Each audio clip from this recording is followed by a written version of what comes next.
Kakasabi ko pa nga lang. Ang Colossians, tatag ng ano dyan, ang iglesia natatag na. Ang Matthew, itinatag pa lang. Kaiba yung konteksto. Ano ba naman? Magkaiba ang konteksto no. Kaya nga sabi ko sa Matthew 16:18, si Peter ang rock at rock foundation. Wala akong sinabi na ibang talata. Kaya nga sabi ko na huwag kang tatanong sa ibang talata eh. Kaya sabi ko kanina. Yung mga susi. So, bilang binigyan ng authority, so ngayon, paano ginamit ni Pedro ang bagay na yon? Ano man ang kanilang hindi lang si Apostol Pedro, pati yung ibang mga apostol. Matthew chapter 18 verse 18. Etong sabi. Okay. Ito, basahin ko. Sabi ganito, tandaan ninyo, anumang ipagbawal ninyo dito sa lupa ay ipagbabawal sa langit. At ang ipahintulot nyo dito sa lupa, ipahintulot sa langit. Sa madaling salita, yung mga ipinahintulot nila sa lupa, may pahintulot sa langit yon. Yung mga ipinagbawal nila sa lupa, pinagbawal din sa langit yon. Ano ibig sabihin nun? Authority. Okay. So ngayon, mga susi mo na. Yung mga susi, hindi naman literal na susi yun, di ba? Yes. Hindi literal yan. Tama. Yun ay spiritual. Tama po? Tama? Spiritual yun. May ibig sabihin yun sa spiritual. Sige. Kasi granting spiritual. So ngayon, nabasa nyo na ba ang Acts 2:38? Acts 2:38. Bautismo ka sa pangalan ni Kristo. Okay. So ang ibig sabihin naman noon, authority naman yon. Authority of Christ. Yung onoma na nakalagay doon, yung onoma, ang ibig sabihin noon, authority naman. Yun ang meaning ng onoma doon. Sir. Ha? So, di ba, ginamit ni Pedro, lumakas na siya, di ba? Pinalakas siya ng Panginoon. So, nung lumakas siya, siyang kauna-unang nangaral ng ebanghelyo. Hindi bro, yung meaning ng ano bro, yung meaning nung name of sa pangalan ni Kristo, sinasabi sa Acts 2:38, gusto mong gamitin kasi oneness ka eh. Oneness ka, alam ko yun eh. Kaya alam ko yung style mo. Kanina ka pa, simula pa lang, alam ko na yung style mo, kaya nga hindi ka umuubra eh. Ilagay sa screen at unawain natin ang talata. Yun na nga. Ito, yung onoma, yung onomang tinutukoy doon, in name of Jesus, pabautismo kayo sa pangalan ni Jesus, yung onoma doon, ang meaning ng onoma doon, ito, para makita ninyo ano ang meaning ng onoma na nakalagay doon. Gamit tayo Bible scholar. Ayan. Ang meaning ng onoma, rank, authority, interest, pleasure, command, excellences, deeds, etc. Yan ay nasa, onoma. Sa BibleStudyTools.com. Dito naman tayo sa Thayer's Greek Lexicon. Ito ay tumutukoy sa rank, authority, by one's command and authority. Yan, by one's command and authority. So hindi siya literal na pangalan. Meaning ba dyan do, yung sinabi in the name of, ang meaning ng kapatid, in other sense, in the authority of. Yan yung binasa ni Brother Jando. Authority of. Para bang ganito, mga kaibigan, sa ngalan po ng ating mahal na mayor, ako po ay nagsasabi po sa inyo na ligtas na tayo sa mga kriminal. Pero hindi ibig sabihin na dala ko ang pangalan ni mayor, ang pangalan ko yung mayor na namin. Mali. Authority ni mayor ang hawak ko. Ganun yun, sa ngalan po ni mayor. So, para mas maintindihan mo, kapatid na pastor, sandali po, para mas maintindihan mo, may binyag din si may binyag si John the Baptist. Si John the Baptist. Kaya nga Ang mga Hudyo may ganun din. dahil wala kang proper theology, hindi ko alam kung sino nagturo sa iyo, mali-mali na naman interpretation mo yan. Pag bautismo sa ngalan ni Jesus, akala mo Jesus lang. Ibig sabihin yan, pag talagang pinag-aralan mo yan, yung sinasabi ni Jesus na bautismohan niyo sila sa ngalan ng Ama, ng Anak, ng Espiritu Santo sa paraan ni Jesus Christ. So mali na naman Brother interpretation Angel, mo dyan. ang ibig pala niyang Oo. sabihin sa to, Pastor, ang ibig mo palang sabihin sa Acts 2:38, binyag ni Kristo ang gagamitin dahil sinabi ni St. Peter na Oo. binyag ni May Kristo. Yan ba ang point mo, Pastor? Hindi, pangalan lang ni Okay, Jesus. so- Yun ang Kaya point nga, niya. Kaya nga ang binyag gagamitin sa Binyag pangalan yun ni Jesus, pangalan ni Jesus ang gagamitin sa pagbinyag kasi sinabi ni Pedro na pangalan ni Jesus, kaya yun ang gamitin. Yun ba ang point mo, Teka lang, sir. Pastor? So, ang ano ko kanina, magano Hindi, kaya? hindi. Di ba Authority, sabi mo, klaruhin natin to no para maunawaan ng mga manonood kasi akala ko kasi ako kasi nakikinig ako sa inyo, then ngayon pa lang ang umabot ka na sa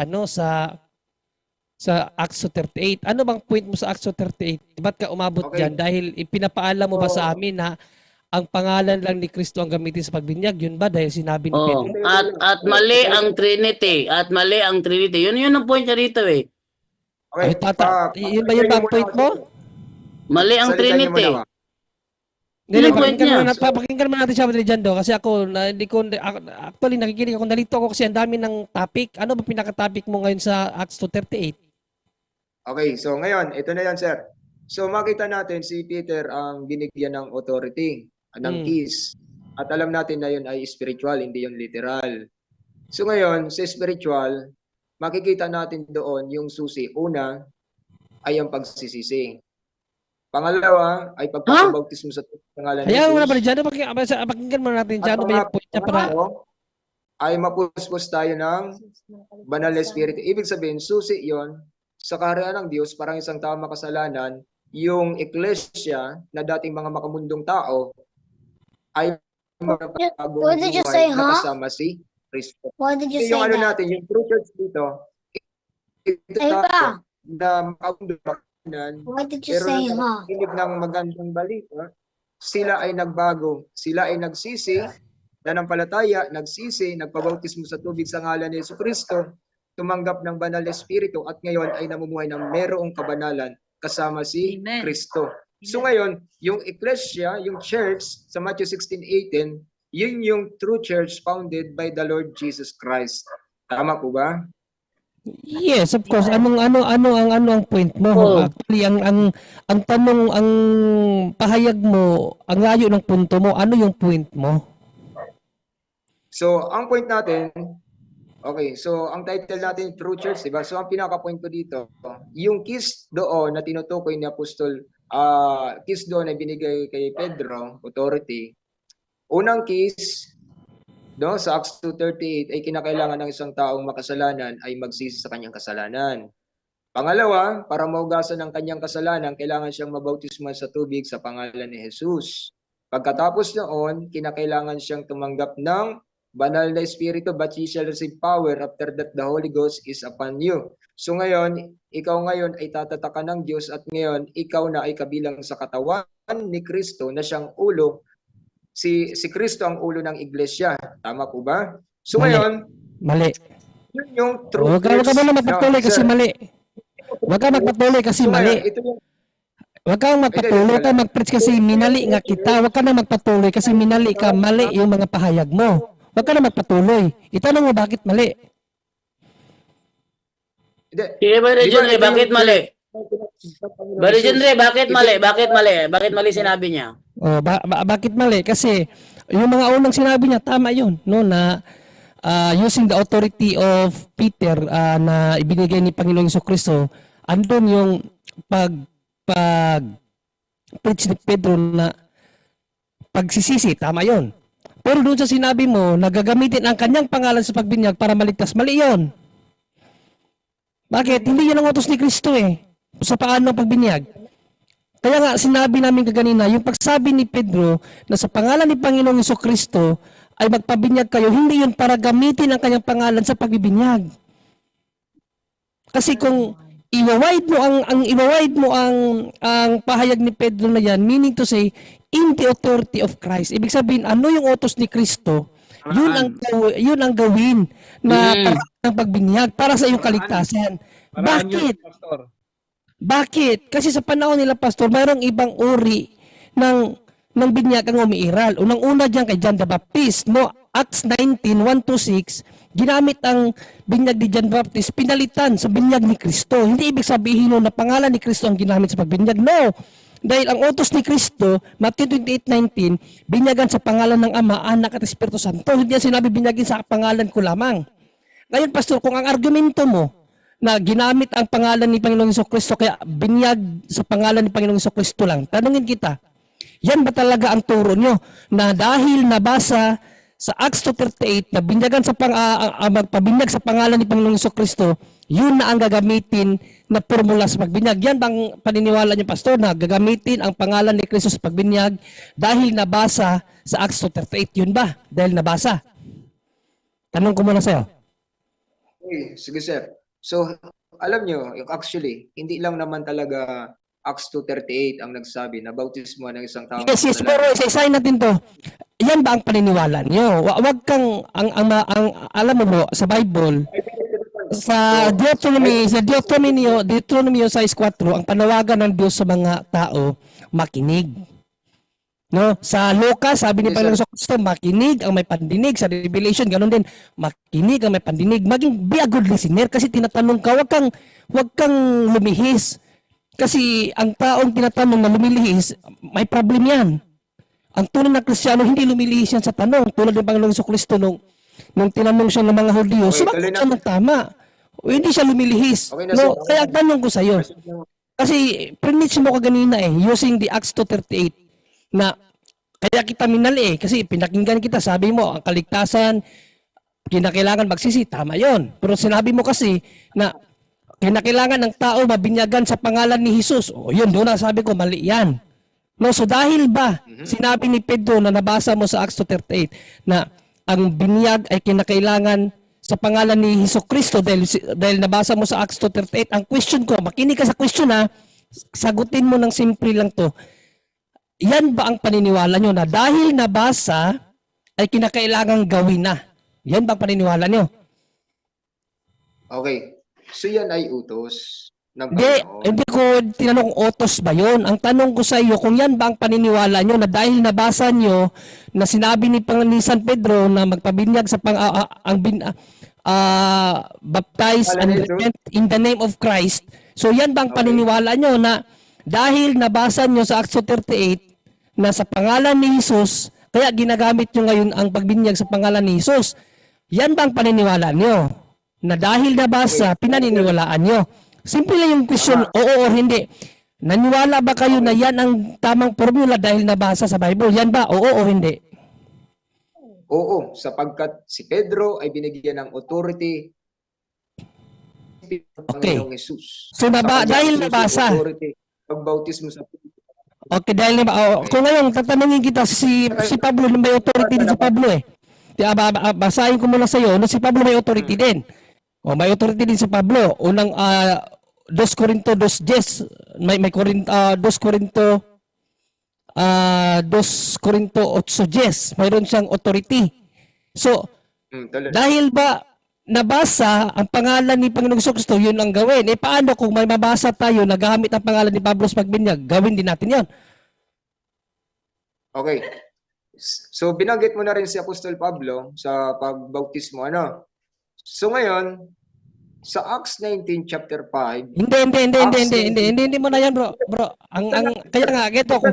Inaalam ko yung consistency of your arguments. Kung gaano ka consistent sa arguments mo, kaya tinanong kita eh. Dahil ba sinabi ni Pedro na nabasa sa Acts 2:38 na gamitin ginamit yung pangalan ni Panginoong Jesucristo according sa nabasa sa Acts 2:38, sabi mo, yes, dahil may authority si Pedro, si Pablo may authority din. Sabi ni San Pablo na siya ay may authority. Ngayon, nagamit si Pablo ng salitang binyag sa pangalan niya, ibig sabihin, gawin din natin ang binyag sa pangalan ni Pablo. Okay. Bakit Wag mong ilis. Bakit naman kailangan binyagan ng isang tao sa Ayun, pangalan ni Pablo? Wag mo naman Kaya nga ilisin. tinanong kita Layo eh. kanina. Dahil ba nabasa yun ang paniniwala mo, Okay, sabi mo, yes. Kaya nga, bro, makinig ka, Okay. consistent ba? How to be consistent? Tinatanong ko yung consistency of arguments mo. Makinig ka sa tanong. Kaya nga, tinitingnan ko yung consistency mo of arguments. Paano ka gumamit ng Bible? Kasi hindi porkit nabasa sa Bible na sa pangalan ni Panginoong Jesucristo kaya nagbinyag kayo dahil nabasa lang, hindi yun argument, hindi yun yung tamang formula kasi hindi yun ang utos. Kasi ang argument nyo, dahil nabasa, may authority si Pedro, nabasa sa Acts 38, nabinyag sa pangalan ni Kristo, kaya yun ang ginagawa namin. Si Pablo may authority din. Si Pablo nagamit sa pangalan niya, na sa pagbabautismo sa pangalan niya, ibig bang sabihin, magbinyag din tayo sa pangalan ni Anong Pablo. talata yan, sir? Sir, Pero yung- anong talata Yun, yan, ibig sir? sabihin hindi mo alam. Ibig mo sabihin hindi mo alam, pastor ka. Pastor ka, sabi mo. Pakibukas. O sige, pakita ko sa iyo. Nagbautismo si Pablo sa pangalan niya. Okay, hindi mo pala alam. Okay, basahin ko. Unang Korinto 1:13. Nabahagi si Kristo, ipinako sa krus si Pablo dahil sa inyo, o binautismuhan baga kayo sa pangalan ni Pablo? Oh, may pagbabautismo sa pangalan ni Pablo. Oh, Sa ano? Oh, teka, teka, question. sir. Okay, klaruhin natin na. Hindi, Tanong question. yan, sir. Question mo na. May question mark nga eh. May question mark nga eh. Ano? Tanong yan, sir. Ikaw ba'y nabautismal sa pangalan ni Pablo? Kaya nga, bro, ang question dito, dahil nabasa, Tanong yan, bro, yung argument Yes, sir. na pwede ko na itanong sa iyo yan. Yung argument mo, pwede kong itanong sa iyo yan. Bakit nyo ginamit yun pang point ni San Pedro na gamitin ang pangalan ni Panginoon Jesucristo? Pahayag lang din yan eh. Pahayag lang din yun. Bakit ko nasabing pahayag? Basahin mo yung konteksto nun. Tinanong siya paano kami maligtas. Hindi tinanong si Pedro kung anong formula ng kaligtasan ng pagbibinyag. Paano Sir, kami maligtas? So ang pinahayag ni Pedro doon para ka maligtas, yung pamamaraan na itinuro ni Kristo. Kaya nga sabi niya, in the authority of Christ, sa iba sa Bible na salin, sa pangalan ni Jesus, hindi nangangahulugan na gawin yung binyag sa pangalan niya. Kasi hindi ngayon ang utos. May tanungin kita, ano ang pinaka-utos ni Kristo pagdating sa binyag? Okay. Matthew chapter 28 verse 19. Oh, ano yon? Basahin mo. Sige, Isabihin mo sa amin ano. Sige, isabihin mo. Lagay natin, sir. Sige, basahin mo. Okay, basahin Ano, natin. sabihin mo. O sabihin mo ano yon. Matthew 28:19. Ito may tatang. Praise God. Kaya't habang kayo'y Matthew 28:19, kaya't habang kayo'y humahayo, gawin ninyong alagad ko ang mga tao sa lahat ng bansa. So nais ni Jesus na maging alagad niya ang lahat ng mga tao. Bautisman ninyo sila In sa Jesus' pangalan. Amen. Pangalan ng Ama, ng Anak, at ng Espiritu Santo. Ngayon ang tanong, ano ang Huwag ka pangalan ng Ama, ng Anak, Ako ang nagtanong sa iyo. Ngayon ang tanong. Tinanong kita eh. Tama ba yung nabasa mo na binyagan sa pangalan ng Ama, Anak, at Espiritu Santo? Tama yon o mali? Okay, tama yon, tama. No. Ngayon, Pala yun. Ano Dahil ang tama pangalan? yon. Dahil tama yon. Dahil tama yon. Tama ba ang ginawa ni... Saglit. Tama yun. Sabi mo tama yon. Tama ba ang gawa ng Iglesia sa Apostolika Romana na magbinyag sa pangalan ng Ama, Anak at Espiritu Santo? Tama o hindi tama? Sir, ano ba ang pangalan ng Ama? Oh, walang sinabi ano ang pangalan ng Ama dyan sa talata. Pero sa Old Testament, Yahweh. Ano ang pangalan ng Anak? Yahweh! Ang Espiritu Santo, Yahweh. Gusto mo patunayan ko sa iyo?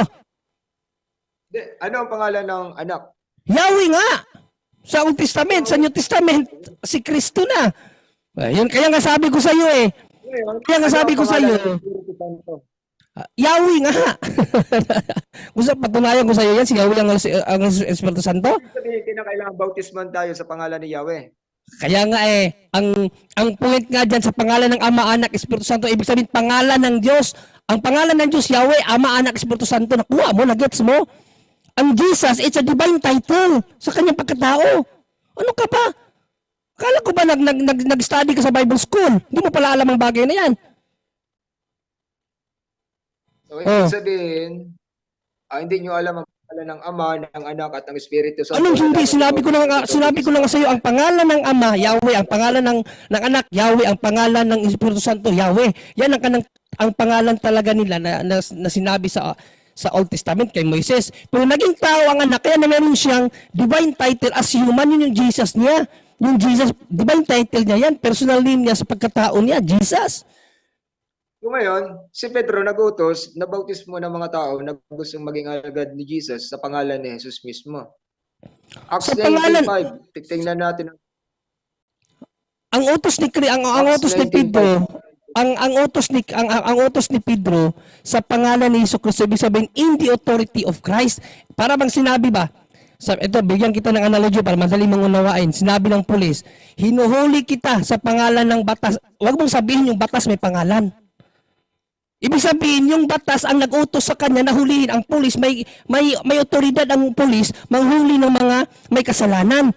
Hindi yun nangangahulugan na yung batas may pangalan. Nakuha mo? Yan din yung sinabi ni Pedro. Pagpabinyag sa pangalan ni Jesus, hindi sa ibig sabihin nun, makinig ka muna para maunawaan mo. Hindi yun nangangahulugan na gamitin ang kanyang pangalan sa pagbibinyag. Ibig sabihin nun, in the authority of Christ. Ano yung utos ni Christ? Ano bang utos ni Kristo? Sabi mo pa nga tama yan na binyagan sa pangalan ng Ama, Anak at Espiritu Santo. Yun ang utos. Ngayon kung lalabagin mo yun, nilabag mo na si Kristo. Tama, mali? O ngayon, okay, sige ha. Tama ba? bautismo Tama ba na ni kapag Jesus. nilabag mo ang utos ni Kristo, kapag nilabagin mo yung utos ni Kristo, nilabag mo lang si Kristo. Tama ba, mali? Okay. Tama yun, tama. Kaya nga sinunod Tama ni Pedro, naman pala, hindi dapat gamitin mo kung ano yung formula na ibinigay. Ano ang formula na ibinigay ni Panginoong Jesucristo sa pangalan ng Ama, Anak, Espiritu Santo, sa pangalan lamang niya? Alin sa dalawa? Okay, sabi ganito ha. Sagutin mo muna, bro. Hindi, pakinggan mo nga eh. Hindi Sige. Sabi kasi doon sa utos, humayo kayo at gawin ninyong mga alagad ang lahat ng tao. So alagad ni Jesus ano? At sila inyong bautismuhan sa pangalan ng Ama, Anak, at Espiritu Santo. So ngayon, ang tanong ngayon, ano ang pangalan ng Ama, ng Anak, at ng Espiritu Santo na dapat ibautismo sa taong gustong magbalik loob sa Diyos? Yahweh Hindi ba na ang nakita pangalan ng natin? Diyos. Bro, ganito bro, wag mong iliteral na ang Ama ang kailangang gawing pangalan binyag sa pangalan ng Ama, dapat yung pangalan ng Ama ganito. Hindi ganoon ang point. Binyagan niyo sila sa pangalan, meaning in the authority of what? Father, Son, and the Holy Spirit. In the authority of the Father, Son, and the Holy Spirit. Yung pangalan, authority nga, onoma. Sa Greek, onoma meaning authority. Nung sinabi dyan, binyagan ang lahat ng tao sa pangalan ng, binyagan ang lahat ng tao in the authority of, kaninong authority? Ama, Anak, at Espiritu Santo. Ano sila? Sino? Ano yung Ama, Anak, at Espiritu Santo? Diyos. Yan yung personas ng Diyos. Kasi ang Diyos, iisa lang siya. Pero meron siyang tatlong persona. Ama, Anak, at Espiritu Santo. Hindi nangangahulugan na kailangan binyagan sa pangalan ng pangalan ng Ama. Ano bang pangalan ng Ama? Palagay natin Yahweh. Anong binyagan sa pangalan ng Anak? Anong pangalan ng Anak? Jesucristo. Binyagan sa Jesucristo. Anong pangalan ng Espiritu Santo? Sabi sa John, Paraklet. So, binyagan kita sa pangalan ni Yahweh, sa pangalan ni Jesucristo at pangalan ni Paraklet. Hindi ganoon. Bigyan mo, unawain mo yung ang lingwahe ng Biblia kasi ang Biblia may lingwahe yan. Hindi yan lingwahe ng tao, ang Biblia lingwahe ng Diyos yan. Pag sinabi diyan sa pangalan ng in the authority of, kaninong authority yun? God. Ano yung God? Father, Son, and the Holy Spirit. Yan ang point doon. Kaya nga sa pangalan ng Diyos, binyagan ng tao. Sa pangalan ng Ama, Anak, at Espiritu Santo. Ibig sabihin, nabinyagan ka sa pangalan ng Diyos. In the authority of God. Na, sir, dito na tayo magtatapos. Request ko lang yung Acts 19:5 para klarado, kasi doon masyadong klarado doon kung kaninong pangalan na bautismuhan, na-rebaptize yung mga alagad ni Juan Bautista. Ang Acts 19, yan nga ang point ko, brother or pastor. Kung talagang pastor ka, pastor, I will respect your pagiging pastor, no?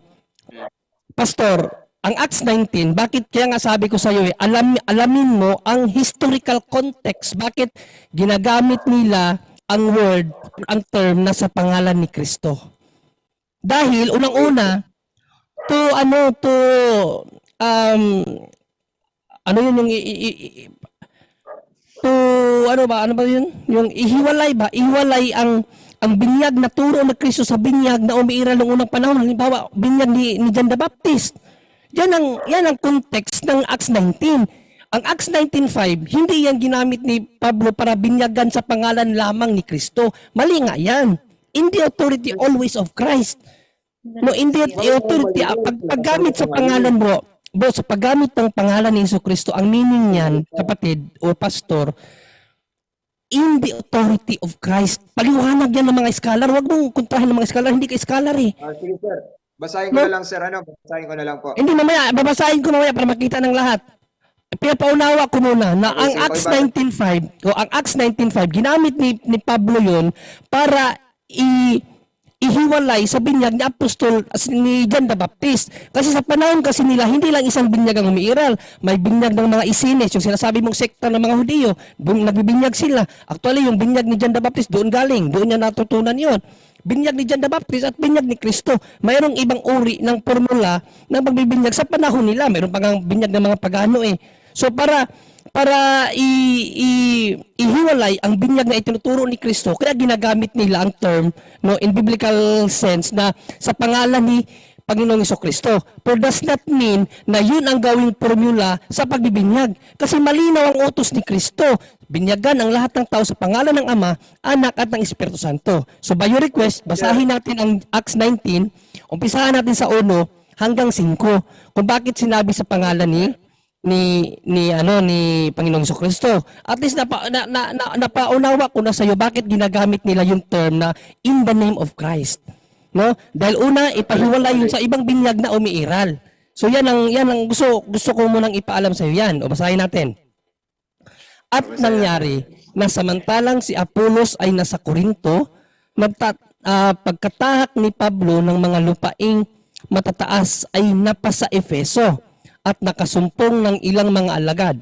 At sa kanila'y sinabi niya, tinanggap baga ninyo ang Espiritu Santo nang kayo'y magsisampalataya? At sinabi nila sa kanya, hindi man lamang namin narinig na may ibinigay na Espiritu Santo. At sinabi niya, kung gayo'y, sa ano kayo binautismuhan? So nagtanong si San Pablo, bakit hindi nila kilala ang Espiritu Santos? Kaninong pangalan pala sila binautismuhan? Ito yung context ha. At sinabi nila, sa bautismo ni Juan. Don't tell me na sa bautismo ni Juan ginagamit niya, I baptize you in the name of my name. Ganon, hindi ganon. Ibig sabihin, pamamaraan ni Apostol Juan the Baptist yan. Pag sinabing bautismo ni Juan, pamamaraan niya kung paano niya bininyagan. Okay, so hindi ibig sabihin niya na si John the Baptist nagbautismo gamit ang kanyang pangalan. I baptize you in my own name. Hindi ganun kapatid, hindi ganyan ang pagbabasa ng Bible. O basahin natin patuloy. At sinabi ni Pablo, nagbabautismo si Juan ng bautismo ng pagsisisi. Anong bautismo kay Juan? Pangalan niya o bautismo ng pagsisisi? Okay, tuloy.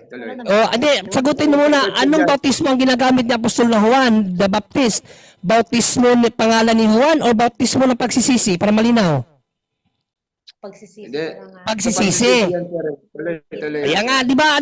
Iyan ang formula yan ni Bro. Ang pag sinabi kasing pangalan ng bautismo, ibig sabihin, pamamaraan ba? Ang kay John the Baptist, pangalan ni Juan, Bautista na panagbinyagan, ibig sabihin, yung kanyang pamamaraan. Ang pamamaraan ni John the Baptist sa pagbinyag is pagsisisi. Baptism of repentance. Yan ang wag kang magmadali para maunawaan mo ang Bible. Pinapaunawa nga sa iyo kasi pastor ka pa naman, nagtuturo ka tapos mali-mali ang tinuro mo. Di ba at least ito maturo mo ito sa mga sa mga student mo diyan. O ulitin natin, at sinabi ni Pablo, nagbabautismo si Juan ng bautismo ng pagsisisi, hindi ng kanyang pangalan.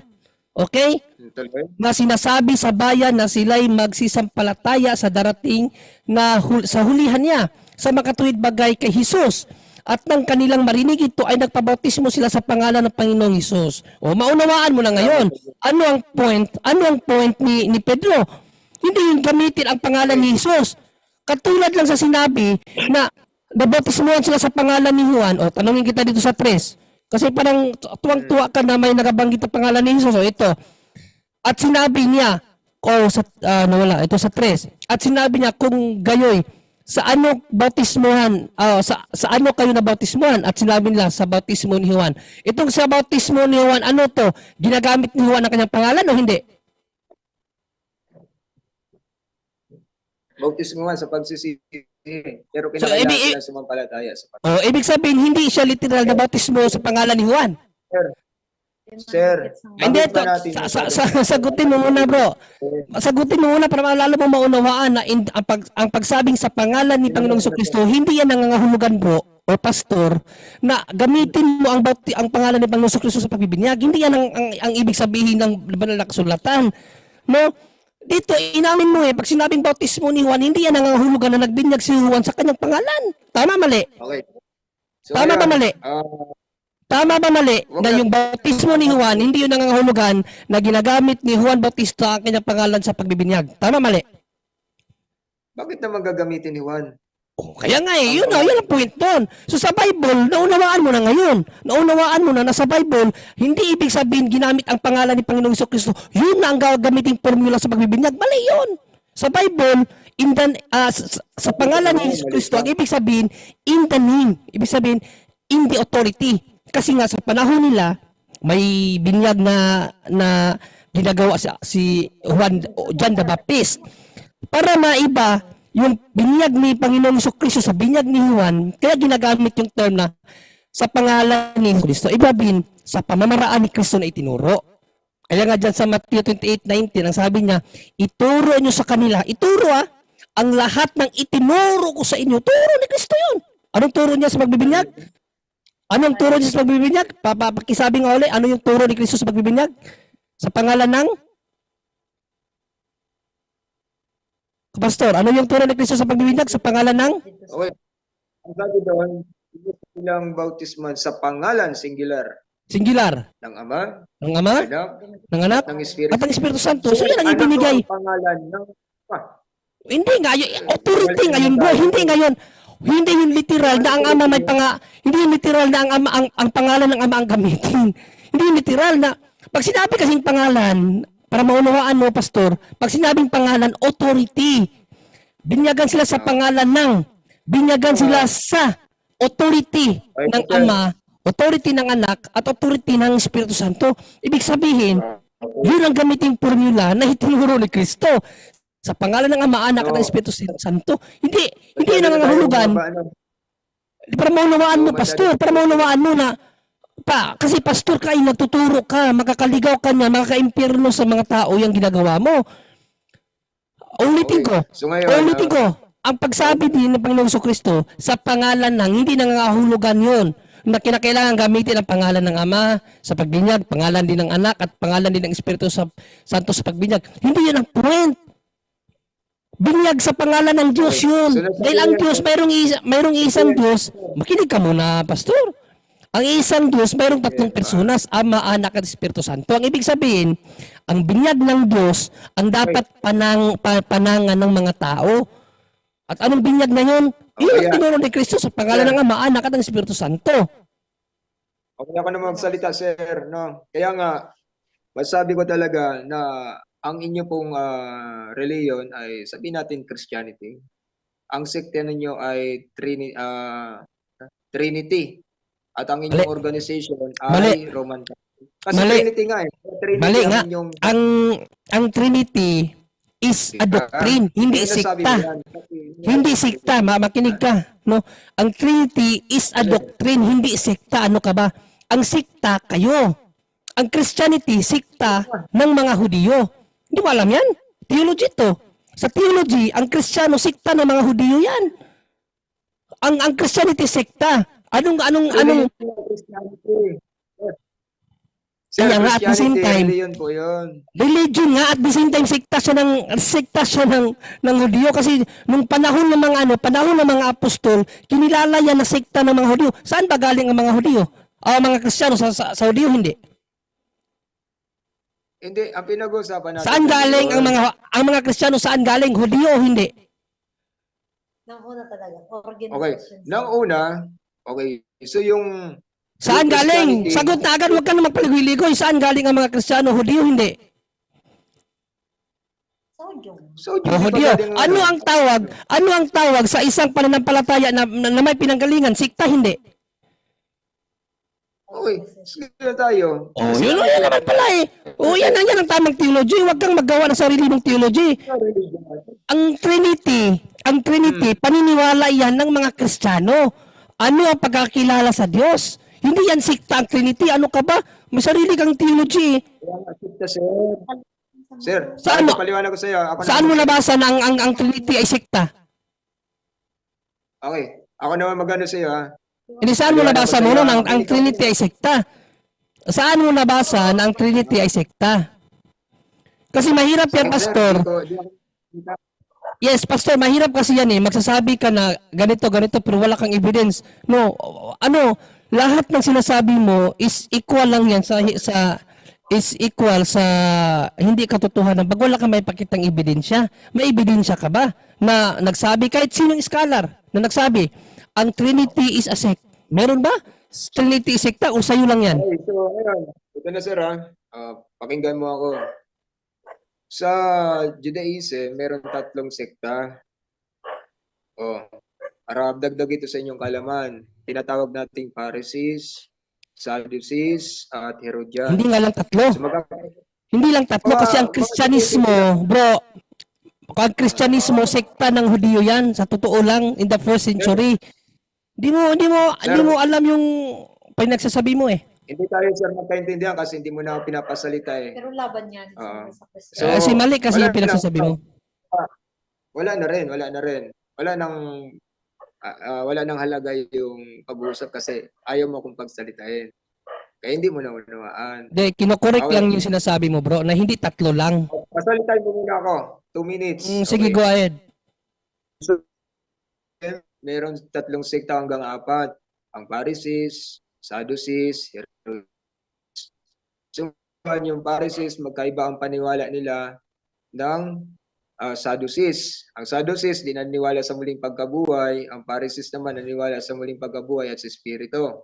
Ang Herodians naman, bagaman sila ay Judaism, sila naman ay mga follower ni Herodes. So ngayon, meron silang isang reliyon pero may iba't ibang sekta sila. So ngayon sa Christianity, sekta ng paniniwala, sa Christianity meron ding magkakaibang sect na paniniwala. May naniniwala, merong isang Diyos at meron lang isang personang Diyos. Di ba? O meron namang naniniwala isang Diyos at meron namang naniniwala isang Diyos at merong 3 personang Diyos, Trinity nga.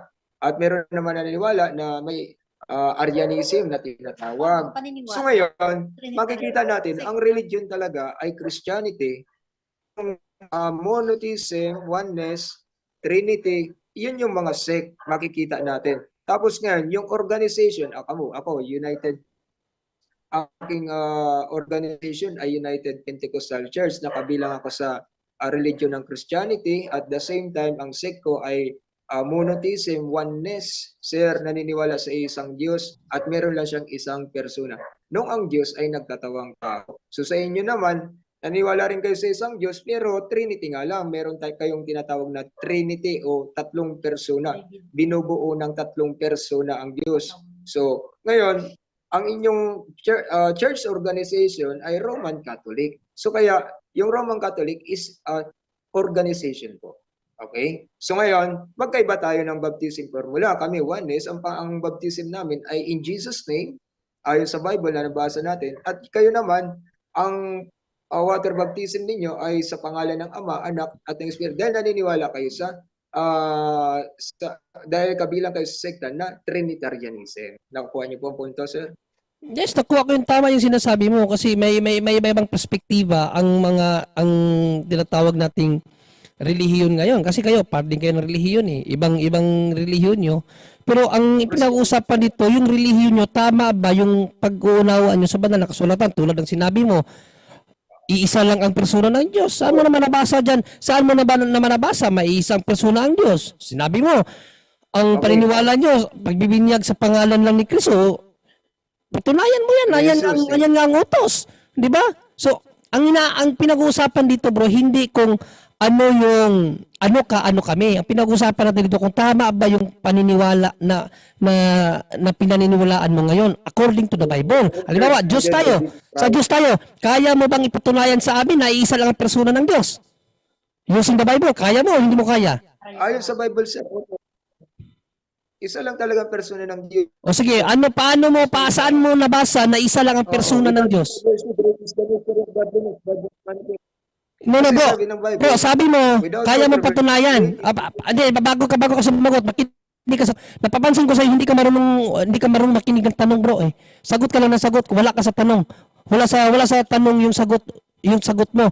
Pakinig ka ng maayos, ha. Sabi mo, kaya mong patunayan na isa lang ang persona sa Diyos according sa Bible. Basahan mo ako na ang Diyos ay mayroong isang persona lang. Basahan mo ako. Okay, basahin mo, sir, ang 1 Timothy 3:16, without controversy, great 1 is Timothy the 3:16, ha? Wag ako magbabasa. Wag ako magbabasa kung may sinabi bang 1 Timothy 3:16 na isa lang ang persona ng Diyos. Basahin ko. 1 Timothy 3:16. Iba dito, manifestation to eh. Ang ginagamit dito, hindi naman persona eh. Okay, basahin mo, sir, sa King James. Oh, sa King James na, kaya nga, manifestation to. Without controversy, 1 Timothy 3:16. Manifestation to, ibig sabihin, nahayag ang Diyos anak. 1 Timothy, saan ba yung Timothy? Ayun. 1 Timothy 3:16. Basahin ko sa King James Version na manifestation to, bro, hindi ito persona. Ang tanong sa'yo, persona, kaya nga sabi ko sa'yo, be a good listener. Kung ano yung tanong, makinig ka muna sa ano ko, makinig ka muna sa ano ko, sa pahayag ko. Pastor, be a good listener. Be a good listener ba? Kay ano man tayo, mga Bible, ano man tayo, Bible, nag-i-study tayo ng Bible. So, dapat alam natin paano makinig. Kasi, panawagan niya ng Diyos, Shema Israel. Israel, listen. Hindi yung sagot ka lang ng sagot. Ang tanong sa'yo, persona. O, at tingnan natin dito yung ginagamit mong talata. May persona bang ginamit dito? Basahin natin, ha? And without controversy, great is the mystery of godliness. God was manifest. Manifest naman, hindi naman persona eh. In the flesh, justified in the spirit, seen of angels, preach unto the Gentiles, believe on in the world, receive unto into glory. Based sa binigay mong talata. Kala mo, hindi namin alam yan. Ano based sa binigay mong talata, anong sinabi? May isang persona ang Diyos or God manifest in the flesh. Alin sa dalawa? Okay, so God manifests in the flesh. Ibig sabihin, ano yung tanong ko sa iyo? Ano yung tanong ko sa iyo? Ano yung tanong ko sa iyo? Was God ano ba ang tanong ko sa iyo? Was God manifest in the flesh or there is only one person of God? Alin sa dalawa yung tanong ko? Yun na nga yung bodily form ang ibig sabihin ng persona, sir. Ano? Bodily form, ang Diyos nahayag sa laman, naging bodily form Sige, pagbigyan kita, no? So, para sa iyo dahil isa lang ang persona, yung isa lang ang persona ng Diyos, 1 Timothy 3:16, nahayag sa laman ang Diyos. Okay, nahayag sa laman ang Diyos. So, yung Diyos, sino yung Diyos na nahayag sa laman? Sino yung Diyos na nahayag sa laman? Ang anak or yung ama? Tito 2:13, nahintayin yung mapalad na pag-asa at pagpapakita ng kaluwalhatian ng ating dakilang Diyos at tagapagligtas na si Jesucristo. So meron na Anak naman siya isang or Diyos, ama? Jesucristo. Anak siya or ama? Yung Jesucristo, Meron anak pa bang- or ama? Both. Ako at ang ama ay isa, John chapter 10 verse 30. But Ang ibig mong nakakita sa akin, sabihin, nakikita na sa ama. okay. So ibig mong sabihin, nung hindi pa siya ipinanganak, siya yung ama. Ama. Amen. Amen. Amen. Nung ipinanganak siya, siya na yung anak. Oo. Nahayag Okay, sa so laman. ito yung question. Ito yung question. Siya pala yung ama nung hindi pa siya ipinanganak. Saan siya nung hindi pa siya ipinanganak? Nasaan siya? Nung hindi pa siya ipinanganak. Spirit siya nun eh. O saan nga siya? Nasaan siya nung hindi pa siya ipinanganak? Nasa liwanag, hindi mo Sabihin nilang natin langit. Nagliwanag ka pa eh. Kasi pag umabot tayo sa liwanag, hindi mo naman masasagot yung tanong ko sa liwanag. Nasa langit. So nung naging anak siya, nasa langit pa ba siya? Wala na. Bakit mo lilimitahan ng Diyos? Omnipresent nga ang Diyos. Nasa Present, lahat ako. ang pagkatao ni Panginoong Jesucristo hindi ba limitado? Without controversy nga, sir. Without controversy. Kasi may purpose Ay, sabi mo lang yon. Hindi, ganito yung question ko. Ayusin mo yung pagsagot yung tanong. Nung hindi pa siya naging anak, siya yung ama, sabi mo. No, tama. Di ba tama? Creation. Oh, nung hindi pa siya naging tao, siya yung ama. Makinig ka sa tanong. Nung hindi pa siya naging tao, siya yung ama. Nung naging tao siya, siya na yung anak. Tama. Siya naging anak in redemption. May purpose kung bakit siya nagkatawang tao. Okay lang. Sige lang. So, sino yung natira sa langit? Sino yung natira sa langit nung naging anak siya? So, ibig sabihin ba, limitado ang Diyos natin? Hindi limitado ang Diyos. Hindi limitado ang Diyos. Bigyan kita ng ano, halimbawa. Manaog Yung siya. logo. Ay, hindi, ito, may tanong ako sa iyo dito. May tanong ako, kasi para sa iyo Para sa iyo, wala nang, ang ama, naging tao na nga, di ibig sabihin, wala na siya sa langit ngayon. Hindi ba? Tanong, sir, ilan bang alam mong Diyos? Dalawa? Isa lang ang, is this only one God? Ay sa, Nehemias 9:6, iisa lang ang Diyos, isa lang ang creator. Oh, Wala ka ba ng isang Diyos Napunta kayo sa ano ba na dyan, Liz? Sa oneness? napayag siya, oneness daw eh. Ito sa Bukas na John. siguro tayo papatuloy. Tama na, sir. Alas 12 na rin no? Sayang. Oh. Balik ka bukas bro. Pag-usapan Balik ka natin bukas, ano. atin na bukas bro, yung oneness naman bro. Ano ba talaga ang Diyos? Ako ang harap sa kanya bukas Brother Jando. Sige. Ipaubaya ko sa iyo yan bukas. Isa ba talaga ang Diyos o tatlong persona ng Diyos? Bukas, Pastor, ano Hindi. ka? Ang Diyos is sa kanya isang persona lang. Sa akin tatlong persona Sa ng Diyos. tatlong persona, pero isang Diyos lang yon. Isa lang. Sige. Kasi baka kasi sabihin niya Ang tanong ko sa kanya kasi kanina, Brother Jando kanina, saan niya nabasa sa Bible or kaya ba niya patunayan na ang Diyos ay isa lang ang persona? Ang ginamit niya, 1 John 3:16, hindi naman sinabi dyan sa 1 Timothy 3:16, hindi sinabi sa 1 Timothy 3:16 na isa lang ang persona ng Diyos. Ang sinabi sa 1 Timothy 3:16, God manifest in the flesh. Sino yung God na nag-manifest? Yun yung anak. Huwag mong sabihin yun yung ama. Yun yung anak, hindi yung ama. Kasi Kaya yung tanong ama ko ay sa'yo nakita. Kasi sabi niya Brother Jando, ang ama daw yun yung naging anak. Tanong ko siya, sino natira sa langit? Wala na nga yung siya yung anak. Sige, bro Jomar. Bukas. Bukas ng gabi, bro Jomar. Balik ka, bro Jomar. Bukas ng gabi. Atin talakayin naman kung ang Diyos ba ay isang persona lang o tatlong persona. Yun ang ating talakayin bukas. Payag ka. Bro Jomar. Hindi na siya sasalita. Nawala. Baka na ano siya na off. Baka na ano siya. Sige. Sabihin ko na lang yung contact niya. Wait lang. Sabihan mo rin dyan, nabasok siya uli bukas. Kami naman mag-usap niyan, Brother Jando. Sige. So, baka relax ako bukas.